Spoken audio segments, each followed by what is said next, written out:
Hi there! Welcome back to another video on my channel. Today we are in my office because the room I normally film in, my sunroom, is way too sunny right now, and just like with the time of day and stuff, I would make the squinty face constantly, and I feel like you don't want that, I don't want that. So hence I'm in this room now in front of my wall of plushies. um but yeah, so I'm filming in a different location today. If you hear anything in the background, I share this space with my husband, so just sorry.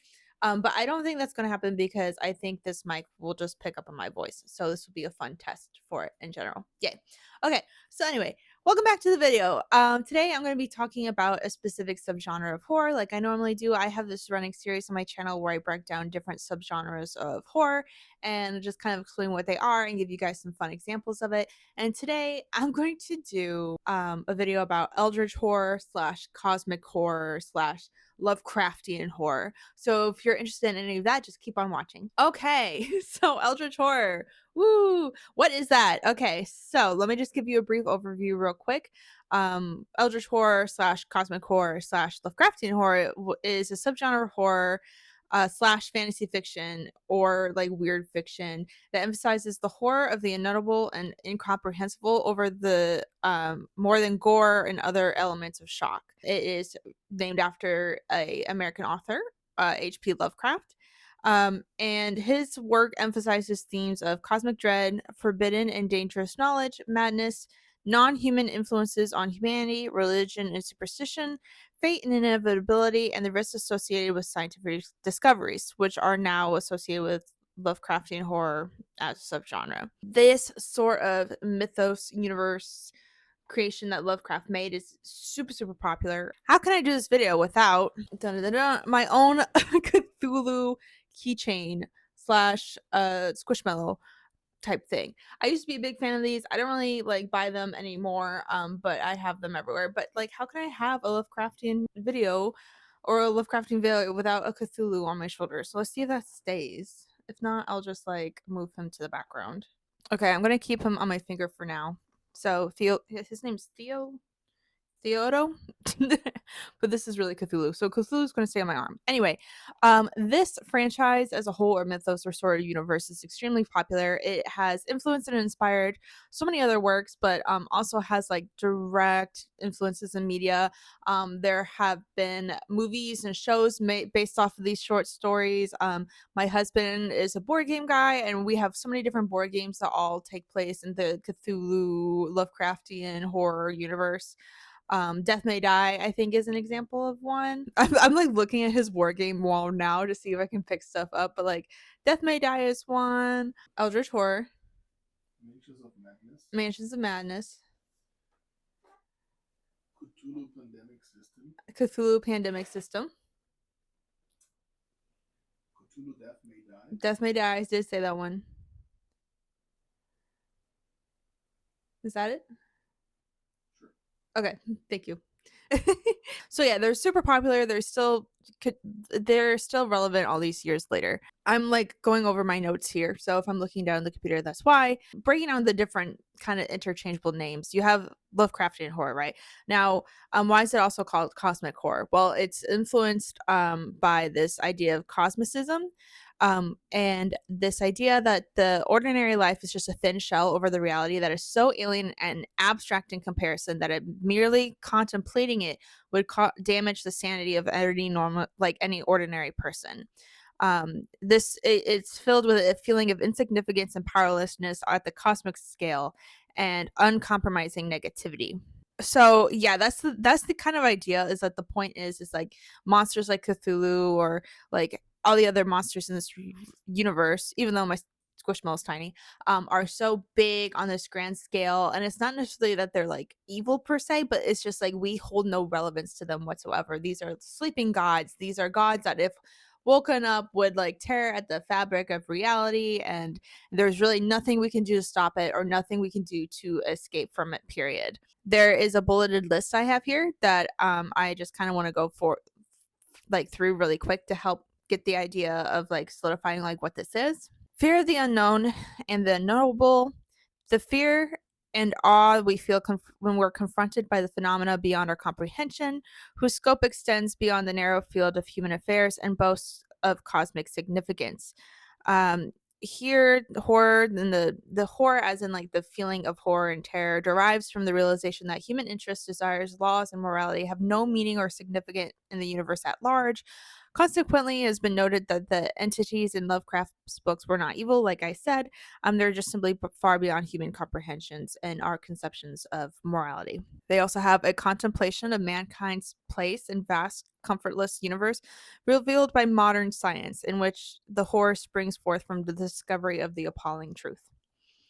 I think this is interesting too because a lot of what I tend to play and work with, I've mentioned before on this channel, I write a lot of techno horror, and I've gotten the feedback from folks who've like read my short story collections and who write reviews online that a lot of what I write makes them feel like it is an eldritch horror, right? Because um, there is no like morality necessarily involved. It feels like you're stumbling onto this universe that exists like regardless of people, and with the characters and the stories that they have this sense of powerless or no control over like what happens to them. So a lot of the stuff in my stories can be seen as like eldritch type horrors as well, which is fun. This is something I like to play with and I like to do too, and I'll talk more about that towards like the end of the video. But where are we at? Okay, modern science, right. A naturalistic fusion of horror and science fiction in which presumptions about the nature of reality are eroded. The technical and social progress since classical times has facilitated the repression of an awareness of the magnitude and malignity of the macrocosm in which the human microcosm is contained, or in other words, a calculated repression of the horrifying nature of the cosmos as its reaction to its essential awfulness. And then two more, having protagonists who are helpless in the face of unfathomable and inescapable powers, which reduces humans from a privileged position to insignificant and incompetence. And then the last one, which I think is more important in terms of like stylistic choices, is a preoccupation with visceral textures, proteins, semi gelatinous substances, and slime, as opposed to other horror elements like blood, bones, corpses, the nasty, any stuff like that. So yeah, like I said, there's a whole like following around this. That again, like it's interesting because gothic and weird fiction has definitely existed before Lovecraft. He himself has noted that several different inspirations, including Edgar Allan Poe, as an inspiration for like this idea of just like meaninglessness, I guess, that exists in like gothic fiction and like weird fiction and sci-fi. But I think people really credit him with him fusing these different things together and kind of being a pioneer in that space. While he was alive, like he really didn't he wasn't really considered high literature the same way like other genres are. And for the most part he wrote more for like pulp magazines and stuff like that, like just submissions here and there. So it was not considered like high art, not high art, but it wasn't really considered highbrow at the time. And I don't think it still is, but I think people who are fans within the subgenre of horror, they know about Lovecraft and everything he's done. Now, granted, was this man like morally amazing? No. And that's something to examine like retrospectively in this day and age. But again, a lot of people have built upon this and turned made their own versions of different franchises as well. So now I'm gonna just kind of talk about like obviously there's been modern film adaptations of these stories that are direct uh interpretations of these stories.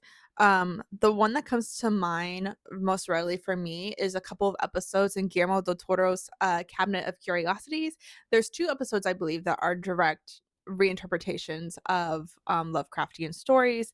But you also have movie versions like The Color Out of Space, right? That's the name of the story, and then there's a movie adaptation of that. But there's also really popular horror franchises or like scary franchises that have cited Lovecraft as a response. So some of the artwork and the conceptualization of the Alien franchise got inspiration from Lovecraftian work.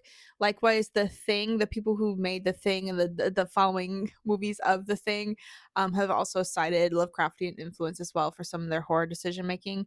And even so, like let me try to. There's it's a book and a show about American sundown towns, and they incorporate Lovecraftian monsters as well. Oh god. Let me Google real, real quick. Hang on. Oh, Lovecraft Country. Duh. Oh my god. It's literally in the name. I don't know why it took me so long to come up with that. But Lovecraft Country, again, is a reinterpretation of this, especially since Lovecraft himself kind of held very like xenophobic and all sorts of beliefs about people like that.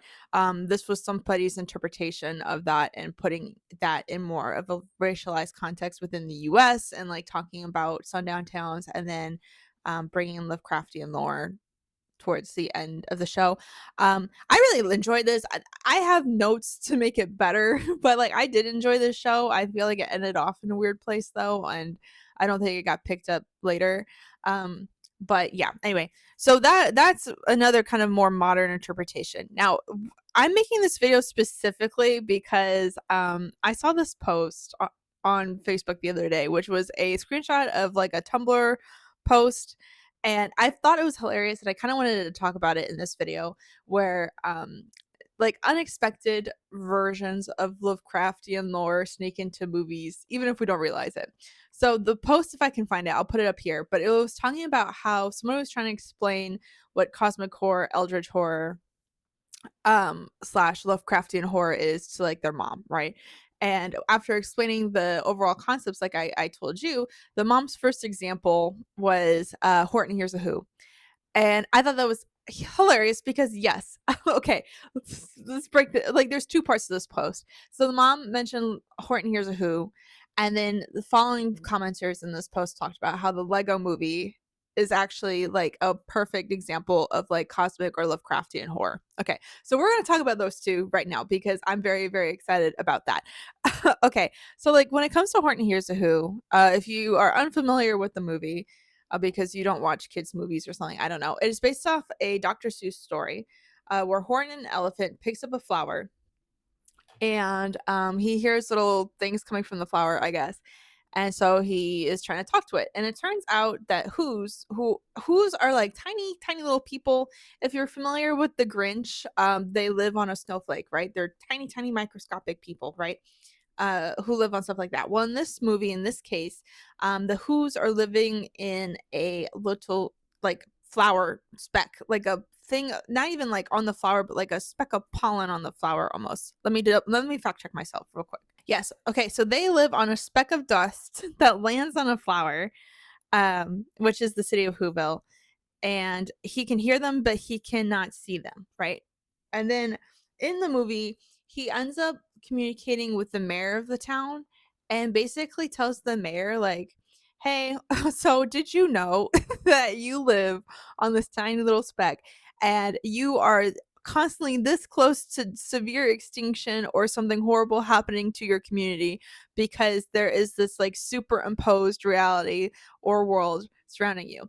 And if you look at Horton's world, he kind of lives like in a jungle with like other animals, right? So it looks like a little cartoony, exaggerated form of a jungle. And so throughout the story or the movie, because I'm kind of referencing the movie more so than the story.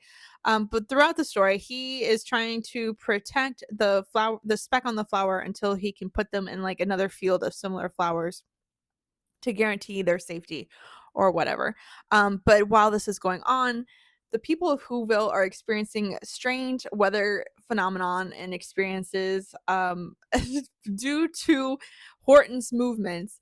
And they don't really think anything of it. Like they're like, "Oh, that's strange, right?" But they don't have the same realization that the mayor of Whoville does. So the mayor of Whoville is also trying to manage this whole situation without alerting the public too much. And when he does tell people that like, hey, our entire world is being controlled right now by a giant elephant in this like superimposed space, people are going to look at him like he's crazy. So that's the whole plot of the story. And obviously, if we go back to what we just talked about with like the components of Lovecraftian horror, um I think a lot of that fits, right? It's about like realizing that the world you know or your daily life or everything else is meaningless and at the mercy of some superimposed god or like some sort of like being that doesn't really care either way. Now, because this is a children's book, we see that Horton's a nice guy and he actually wants to take care of them and like make sure they're okay. But not every godlike figure is benevolent, especially in the Lovecraftian universe. But yeah, I thought that was hilarious. When we reframe it in that context, I kind of also want to talk about the Lego movie in that same vein, right? Okay, so the Lego movie, if you're unfamiliar, this is also another children's franchise, right? Obviously geared towards children. Legos, if you don't know what they are this little toy that is like bricks, and then you can build whatever you want based with the bricks. They have different Lego kits based off of popular franchises or flowers or whatever. They come with instructions to teach you how to build the thing, right? Okay, great. So in this Lego movie that came out in 2014, we follow the main character Emmett and we see his day-to-day life. Emmett is the kind of guy that's like really comfortable with routine. He is a construction worker. He is his defining trait is that he's really not the most creative individual, but he's really, really like happy with life's basic pleasures, I guess is the best way to describe Emmett. So yeah, he goes to work every day, says hi to the same people, lives the same sort of routine. And then, their construction site, they literally have blueprint instructions, just like you would in the Lego kits. And then that's how they build their buildings, and they never deviate from the norm. Okay. Through different means, he kind of runs into the female love interest character. Her name is Wildstyle. Okay, that took me forever to like look up and remember, but yeah, he runs into this woman named Wildstyle, right? And she is looking for something called the Piece of Resistance, which is really just like a again, we have to remember, okay, in the framing of this movie, they have their own little Lego world, right? And they have relics slash secret objects that hold some sort of magical value to them. Most notably, in the beginning, we see something called Craggle, which is a misreading of crazy glue or gorilla glue or like permanent glue, right? They see that as like a super weapon.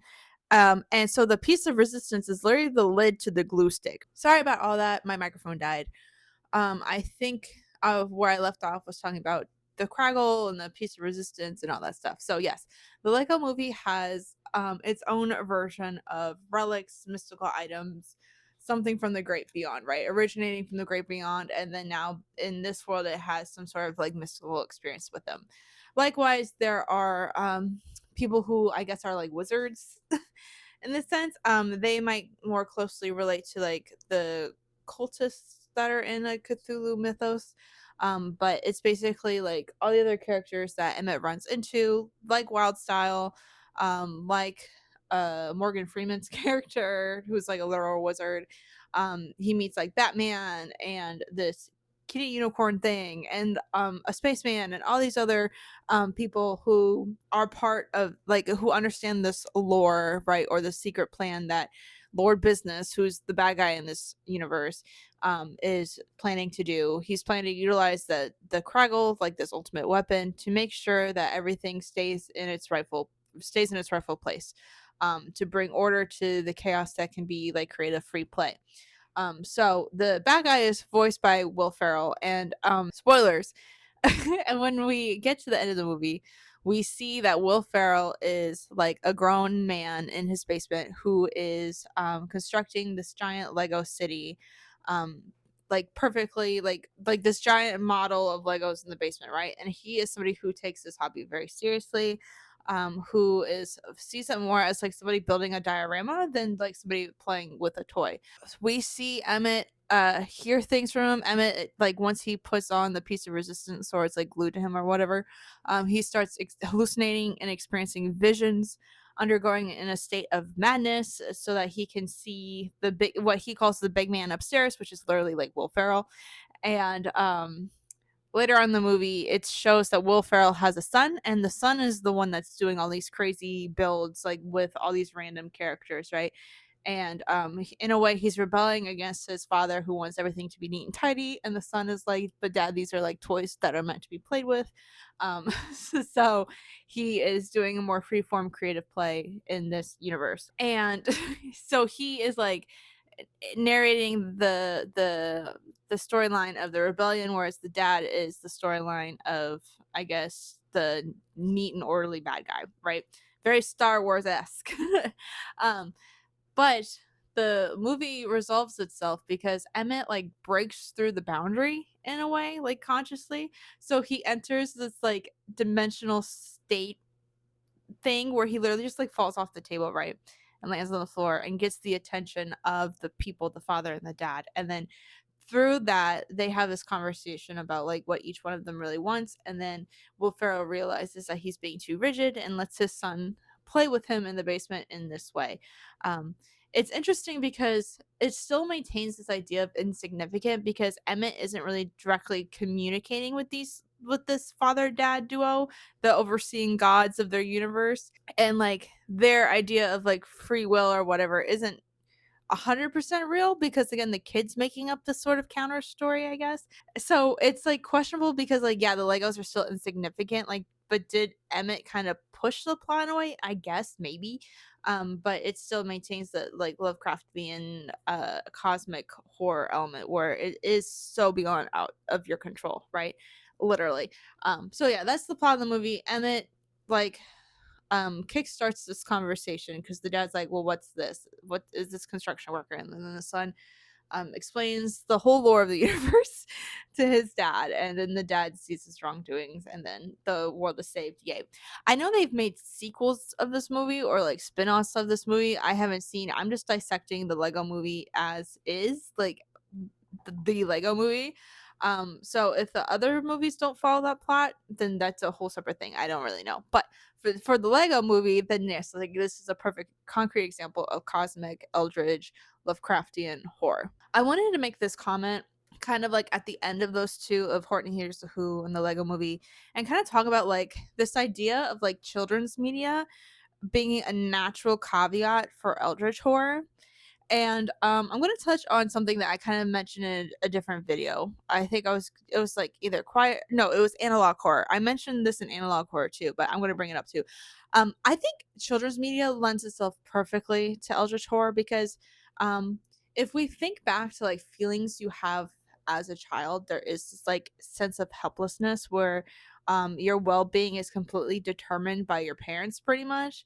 And like most of us, and I say us as in my age, um you know, we didn't necessarily grow up with a parenting style that was like really it was kind of I know gentle parenting nowadays that really wants the kids to be involved and you like talk to your kids about actions and consequences or decision making in the household, and you the purpose of that is to try to give them a sense of agency and confidence and like have them feel like they're on not maybe not equal footing, but they have an importance in the household. I was not raised that way. I did not come from a home that was like that at all, and I don't think a lot of us were that are my age and older maybe. I remember, and when I was writing Cursed Images, I really wanted to tap into my feelings of a young child that was also growing up at a very specific time where the internet was being introduced for the whole first time. And, you know, back then it was like a wild, wild west type of situation. Nobody really knew what was lurking behind the shadows then. And a lot of us had unregulated access to the internet. And I just want to kind of tap into those feelings. But a lot of what came up, I think, and why people think it's like eldritch horror is because I did want to tap into this feeling of like helplessness, so that like not all parents are great parents, and you know sometimes negative things happen to you because of somebody's indifference, or you know what I mean, or somebody like some of my stories deal with this idea of like neglect, and I think that kind of seeps through as well, where these kids are victims, and like not just kids, because there's like young adults too, but in some stories there's like this victimhood thing that happens where um again the monster or whatever isn't necessarily good or evil, but it's like if somebody intervened, it could have been prevented, I guess. And that's how I feel about like a lot of childhood stories, unfortunately. So there not everyone's childhoods are like sunshine, rainbows, and daisies. And that's why I think kids media can like really, really articulate eldritch horror or cosmic horror or Lovecraftian horror very well because you have the sense of helplessness. There is some superimposed higher, I keep saying superimposed. There's some sort of higher being that can potentially be indifferent to you, but their decisions or their actions can really shake the foundations of like your whole world. For some children, there's this sense of bleakness. There's this sense of like no hope, continuous despair, and like this is just kind of like how the reality is. Like once you peel back the peel back the layers, you see like this is the true extent of your reality, and like there's this kind of like feeling of being stuck or shrinking or lots of stuff, right? So um also childhood, like even with the sticky textures part, like the slime and stuff, like girl, that's childhood in a nutshell. There's so many nasty textures. So yeah, anyway, so that's kind of like why I think it's interesting, because even in the analog horror I talked about Skinamarink, which is a very, very interesting film. I feel like you're either going to love it or you're going to hate it. It is definitely analog horror, but like I don't want to spoil it for you, but like the whole point of the movie is that these kids are trapped in a house without doors and windows, and their parents are nowhere to be found. And the entire time, they're just kind of like surviving on their own. And when I mean kids, I mean kids. I think they're like 4 and 6. Like they're so, so young, and they're kind of being tormented by some mysterious entity or thing in the house, like who can all who can like snap their fingers and change the layout of the home or have all these crazy things happen. So these kids are completely at the mercy of whatever godlike figure this is. So much so that like some messed up stuff happens, particularly to, well, to both of them, but to the daughter first, who's the older sister. And it's on par with like the gag in the Lego movie, because in the Lego movie, the cop that's played by Liam Neeson gets his like face smudged, right, by rubbing alcohol. And for us that's like a funny thing, but like when we see it on the Lego people's faces, they're in complete terror, right? Because someone just got their face wiped off. um and Skinamarink, something similar happens, and it's kind of like when you reimagine it into that context, that is terrifying. Like that is so scary. But that's the gag of the Lego movie, right? Because we are sitting in the position of the godlike figure, for us it's funny. But if we were seeing it through their perspective and through their lens, that would be some mind altering, earth shattering thing, because like that is like an impossible thing to do, but then it happened. So um yeah, it's crazy. So even Skinamarink too kind of plays with the whole childhood fear and some overarching god and this like sense of like you are completely at their disposal. Um, and I think that could be an interesting topic if one would continue this conversation even further, to talk about like agency in childhood and like um children's rights and like stuff like that. But like, again, that's like a more political conversation. I don't really want to get into that now. I just wanted to bring this up in terms of, is this the next step for cosmic horror, right? Is this the next avenue to explore for cosmic horror? Because I think sci-fi has lent itself so much to space and the macrocosm and stuff like that, which is like valid. A lot of alien movies do that, but I think something interesting that could be played with is scaling it down and offering different perspectives on what cosmic really means, right? I'm also working, so I'm currently working on the sequel to Curse Images, and I'm working on a similar short story to that, where just like a teaser. I don't know how it's gonna work, but it's a similar storyline to like a video game realizing that their reality is not real. Like they did that with Free Guy. I keep just listing out all these movies for you, but Free Guy is similar, right? Like he realized he was in a video game simulation, and that his world and his reality is completely dependent on programmers and players and things like that.